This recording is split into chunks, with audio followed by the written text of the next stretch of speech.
नमस्कार प्रिय दर्शकों, हाजिर हुआ हूं मैं लग्नेश और भाग्य भाव पर विशेष चर्चा लेकर।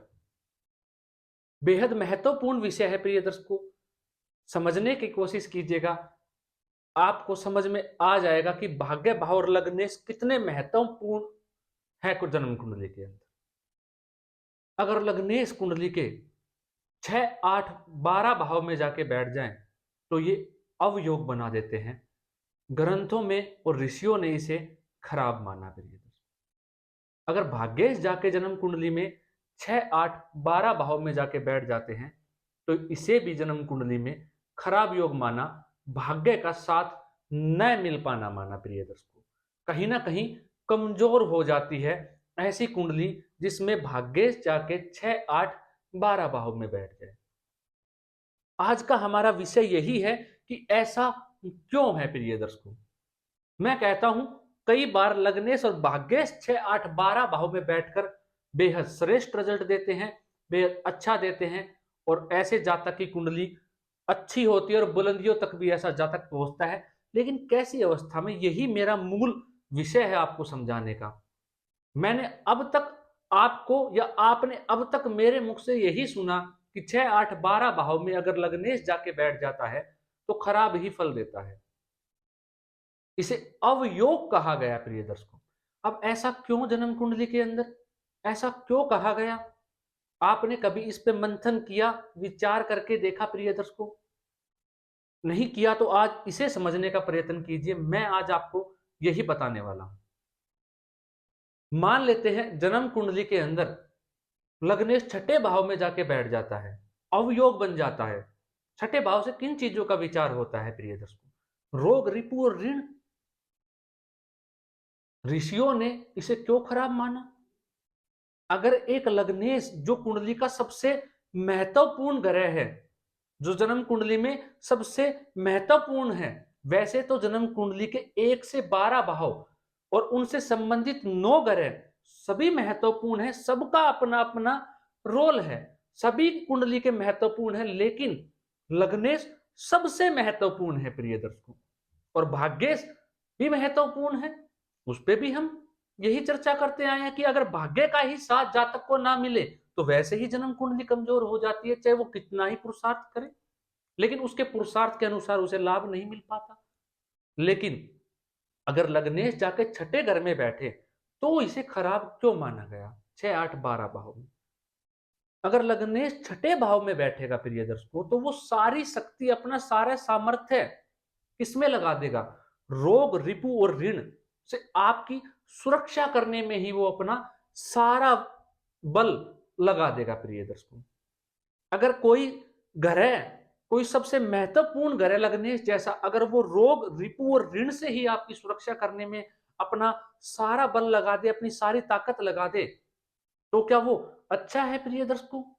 नहीं प्रिय दर्शकों, इसीलिए शास्त्रों में इसे खराब माना गया। अगर अष्टम भाव में जाके बैठ जाए लग्नेश, तुम जो मृत्यु का भाव है, वैसे तो जो जन्म कुंडली का अष्टम भाव है वो आयु का भाव है प्रिय दर्शकों। अगर लग्नेश जाके अष्टम भाव में बैठ जाता है तो वो अपने पूरा बल, अपनी पूरी ताकत अगर आपकी आयु को बचाने में, आपकी आयु वृद्धि करने में लगा दे, तो क्या ये अच्छा है? जीवन में संघर्ष बढ़ा दे, बाधाएं बढ़ा दे, तो क्या ये अच्छा है प्रिय दर्शकों? ऐसे ही अगर लग्नेश 12वें घर में जाके बैठ जाए वह भाव में, ऐसा जातक अपना पूरा सामर्थ्य, अपनी पूरी ताकत, क्योंकि लग्नेश कौन है प्रिय दर्शकों? स्वयं आप है।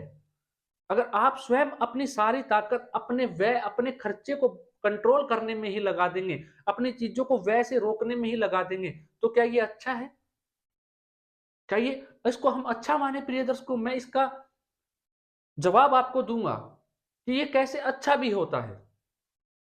तो उसमें लगा दे, क्या ये अच्छा माने? इसीलिए ग्रंथों में और ऋषियों ने इसे अवयोग कहा, क्योंकि ये संघर्ष को इतना बढ़ा देता है जिंदगी में। अगर लग्नेश 6, 8, 12 भाव में जाके बैठ जाए तो ऐसे जातक का निरंतर संघर्ष उसके जीवन में बढ़ता रहता है प्रिय दोस्तों, खत्म होने का नाम ही नहीं लेता।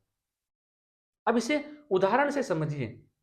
अगर एक राजा, अगर एक राजा अपने राज्य की सुरक्षा बाहरी शत्रुओं से ही करने में लगा दे, अपने राज्य का विकास ना करें, मतलब कि अगर लग्नेश और भाव में होगा तो वो सुरक्षा भी करेगा और विकास भी करेगा प्रिय दर्शकों। लेकिन अगर एक राजा अपने जीवन में सारी सुरक्षा बाहरी शत्रुओं से बचाने में ही लगा दे और राज्य का विकास ना कर पाए, तो क्या ये अच्छा है?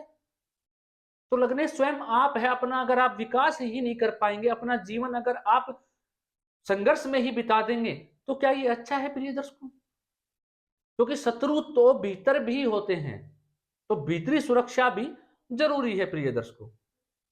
तो यही इसीलिए जन्म कुंडली में लग्नेश को खराब माना 6, 8, 12 भाव में। अब मान लीजिए भाग्येश सबसे महत्वपूर्ण घर है जन्म कुंडली का, भाग्येश अगर भाग्येश 6, 8, 12 में जाके बैठ जाए, वैसे तो जन्म कुंडली में कोई भी ग्रह 6, 8, 12 भाव में जाके बैठ जाए खराब ही माने गए, लेकिन स्वयं 6, 8, 12 भाव के स्वामी ही 6, 8, 12 भाव में बैठते हैं तो विपरीत राजयोग हो जाता है, वो एक अलग बात है, वो इतना खराब फल नहीं देंगे स्वयं के भाव में बैठ के। लेकिन अगर भाग्येश 6, 8, 12 भाव में जाके बैठ जाए तो इसे भी खराब माना गया। लेकिन आपने हमेशा मेरे मुख से सुना अगर भाग्येश जाके छठे भाव में बैठे या अष्टम या 12वें भाव में बैठे खराब निश्चित है, लेकिन भाग्येश जिस भी भाव में जाके बैठता है उसमें भी भाग्य का असर डाल देता है, वो भाव भी आपका भाग्य का स्वरूप बन जाता है, एक किस्म से भाग्येश ही बन जाता है प्रिय दर्शकों। उसमें भी भाग्य का ही बल आ जाता है, उस स्वामी जो रहेगा उस भाव से संबंधित जो ग्रह रहेगा उसमें भाग्य का ही बल आ जाता है प्रिय दर्शकों, ये भी आप जानते हैं। लेकिन एक महत्वपूर्ण ग्रह जन्म कुंडली का भाग्येश, वो जाके 6, 8, 12 भाव में बैठ जाए, मतलब भाग्येश कमजोर हो जाए जन्म कुंडली का। अब प्रिय दर्शकों यहाँ पे एक बात समझिएगा, अगर लग्नेश और भाग्येश जन्म कुंडली में कमजोर हो जाते हैं, क्या हम उस कुंडली को खराब कह देंगे? मान लेते हैं उसका प्राक्रमेश मजबूत है, अगर उसके जीवन में प्राक्रमेश मजबूत है, तीसरे भाव का स्वामी मजबूत है, तो क्या हम कुंडली को खराब कह देंगे? कुंडली का 10वां घर मजबूत है, कर्म भाव का मालिक मजबूत अवस्था में बैठा हुआ है, तो हम क्या उस कुंडली को खराब कह देंगे?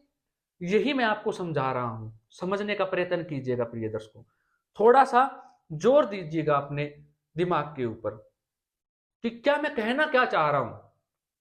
मान लेते हैं अगर भाग्येश जन्म कुंडली में छठे भाव में जाके बैठ जाता है तो वो अपने शत्रुओं से ही लाभ कमाएगा, अपना भाग्य जो है उसका लाभ कमाएगा, वहां से ऋण लेके वो जहां तक तरक्की करेगा, आगे बढ़ेगा, जीवन के अंदर खूब आगे बढ़ जाएगा।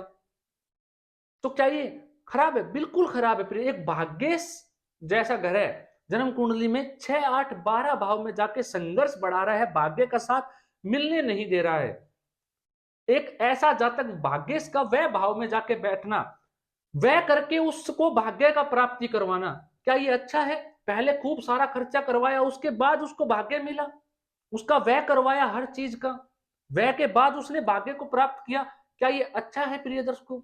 अष्टम भाव में जाके भाग्येश बैठ जाए, ऐसा जातक क्या होगा? धर्म से जुड़ जाएगा, क्योंकि 9वां घर धर्म का है, भाग्य का, और उससे 12वां व्यय, मतलब ऐसा जातक धर्म से संबंधित चीजों में ज्यादा पड़ जाना, व्यय करने लग जाना, थोड़ा धार्मिक हो जाना, ये आप इस दृष्टि से मत देखेगा। व्यय का हो जाना अच्छा है, धार्मिक जुड़ जाना, धार्मिक कार्यों में आ जाना, सब कुछ अच्छा है, लेकिन हर चीज को वो धर्म से जोड़ के लग जाना और भाग्य के भरोसे ही बैठ जाना और कुछ करना ही नहीं जीवन में, क्या ये अच्छा है प्रिय दर्शकों?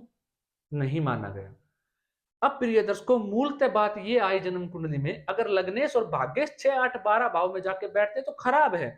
क्या जन्म कुंडली के अंदर आपका भाग्येश छठे घर में जाके बैठ जाए और लग्नेश कर्म भाव में जाके बैठ जाए, क्या ये कुंडली खराब है? कतई नहीं प्रिय दर्शकों, ये कुंडली बेहद श्रेष्ठ कुंडलियों में से है। कैसे? आप एक बात बताइए, क्या जन्म कुंडली में लग्नेश, मैंने आपको कहा 6, 8, 12 भाव में जाके बैठे या भाग्येश बैठे, वो रोग रिपु ऋण से हमारी रक्षा करते हैं, क्या ये अच्छा नहीं है?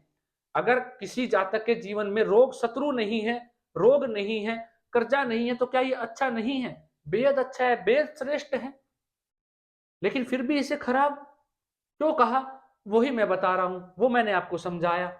अगर भाग्येश जाके 6, 8, 12 भाव में बैठ जाए, मान लेते हैं भाग्येश आपका छठे घर में बैठा हुआ है, तो रोग से आपकी सुरक्षा करी, रिपु से सुरक्षा करी, शत्रुओं से लाभ करवाया। और भाग्येश कर्म स्थान में जाके बैठ गया तो माफ कीजिए, लग्नेश कर्म स्थान में जाके बैठ गया तो लग्नेश ने कर्म करवाया, लाभ करवाया। तो ऐसा जातक बेहद सफल, बेहद ज्ञानी, अपने जीवन में बेहद प्रसिद्धि, मान सम्मान पाने वाला, बड़े अधिकारियों, उच्च अधिकारियों के साथ संबंध बनाने वाला, रोग रिपु ऋण से उसकी रक्षा करी भाग्येश ने, कर्म स्थान में जाके लग्नेश ने उससे कर्म करवाया, जीवन में बुलंदियों तक पहुंचाया। बेहद जबरदस्त कुंडली हो जाती है प्रिय दर्शकों।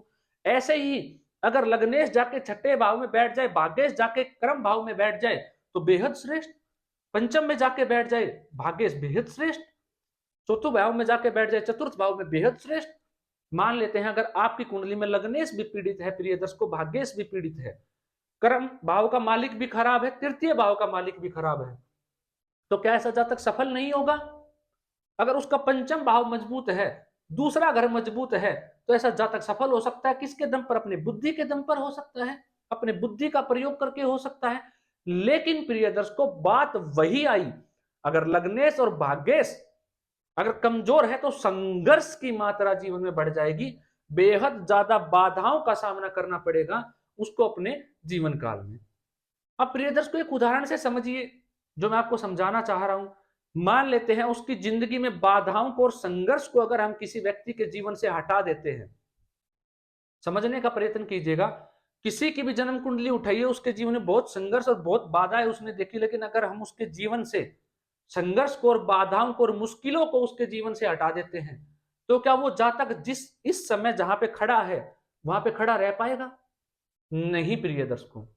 अगर किसी के जीवन से उसका संघर्ष या बाधा या मुश्किलों को हटा दिया जाए तो ऐसा जातक वहां जहां पे वो पहुंचा है वहां पे खड़ा रह ही नहीं सकता प्रिय दर्शकों। वो एकदम से नीचे आ जाएगा। उसके संघर्ष को हटा के आप देख लीजिए। तो क्या लग्नेश का जाके वहां पे संघर्ष करवाना आपको खराब करवा रहा है, आपकी जन्म कुंडली कमजोर? मैंने आपको उदाहरण से भी समझाया। अगर हम अपना भीतर का डेवलपमेंट नहीं कर पाएंगे, किसी राज्य का भीतर से उसका विकास नहीं कर पाएंगे, बाहरी सुरक्षा में ही अपनी ताकत लगा देंगे, तो वो खराब है, क्योंकि शत्रु तो भीतर भी होता है प्रिय दर्शकों। यही आज का मूल हमारा विषय था। इसीलिए प्रिय दर्शकों, 6, 8, 12 में कोई ग्रह बैठे या उनके स्वामी जहां बैठे वहां से संबंधित संघर्ष जीवन में बढ़ा देते हैं, चीजों के अंदर बहुत बाधाएं आ जाती है। प्रिय दर्शकों, एक सूत्र मैं आपको बताता हूं भाग्य भाव से संबंधित। अगर आपका भाग्य भाव का स्वामी छठे भाव में बैठा हुआ है तो निरंतर आप अपने कार्यों को चेंज करते रहिए, परिवर्तन करते रहिए। जो आप कार्य करते हैं आप सफलता पाते चले जाएंगे। अगर अष्टम भाव में जाके बैठ जाए आपका भाग्येश, तो प्रिय दर्शकों, आपको संघर्ष को ही अपना साथी बना लेना है अपने जीवन में। धारा के अपोजिट बहना बंद कर देना है, धारा के खिलाफ नहीं बहना है। आपको समझ लेना है कि आपके जीवन में संघर्ष ही एकमात्र आपका सहारा है। अगर प्रिय दर्शकों आपका भाग्येश 12वें घर में जाके बैठ जाए तो आप जिस भी काम को करें, जिस भी काम को पकड़े, उसको छोड़िएगा मत कभी भी बीच में। उस काम को कंटिन्यू करिएगा, बीच में अधूरा कभी मत छोड़िएगा। तो भाग्येश भी आपका साथ अवश्य देगा। अगर आप उसको बीच में छोड़ दें, आपके साथ रहेंगी ये चीजें। जिनके भी भाग्येश 6, 8, 12 भाव में हैं, उनके साथ ये चीजें अवश्य घटित होती रहेंगी। लेकिन प्रिय दर्शकों, अगर आप जो मैंने चीजें बताई हैं इन पर मंथन करेंगे, सोच के देखेंगे, विचार करेंगे, तो आप पाएंगे कि ये खराब नहीं है। मैं इसको ऋषियों के मत को या ग्रंथों के मत को काट नहीं रहा हूं, लेकिन मैं आपको एक चीज कहना चाहता हूं। आप स्वयं बताइएगा कमेंट के माध्यम से, आप अपने विचार रखिएगा और मुझे भी बताइएगा क्या मैं गलत कह रहा हूं। किसी के जीवन से संघर्ष और बाधाओं को हटा दे तो क्या वो जातक वहां तक खड़ा रह पाएगा? नहीं रह सकता प्रिय दर्शकों। लेकिन अगर 6, 8, 12 में वो पूरी जिंदगी संघर्ष में निकाल दे, क्या ये अच्छा है प्रिय दर्शकों? ये भी अच्छा नहीं है। तो इसीलिए मैंने सोचा कि मैं आपको समझाऊं कि लग्नेश और भाग्येश जैसे महत्वपूर्ण ग्रह अपना सारा बल इन्हीं चीजों में लगा देंगे तो कहां से वो आपको बुलंदियों तक पहुंचा पाएंगे। तो उसके विषय में भी मैंने आपको तर्क देके समझाई चीजें। तो प्रिय दर्शकों, मैं आशा करता हूं आप समझ गए होंगे जो मैंने आपको समझाना चाहा। अगर आपका कोई सवाल है तो आप जरूर पूछ सकते हैं। अगर आप के मन में भी कोई सवाल उत्पन्न हुआ इस विषय को लेकर तो आप कमेंट जरूर कीजिए, ताकि मैं भी अपने ज्ञान में और वृद्धि कर पाऊं आपके सवाल से। तो इजाजत दीजिए, मुझे मिलता हूं कि कोई और कार्यक्रम लेकर। ऐसा ही, नमस्कार।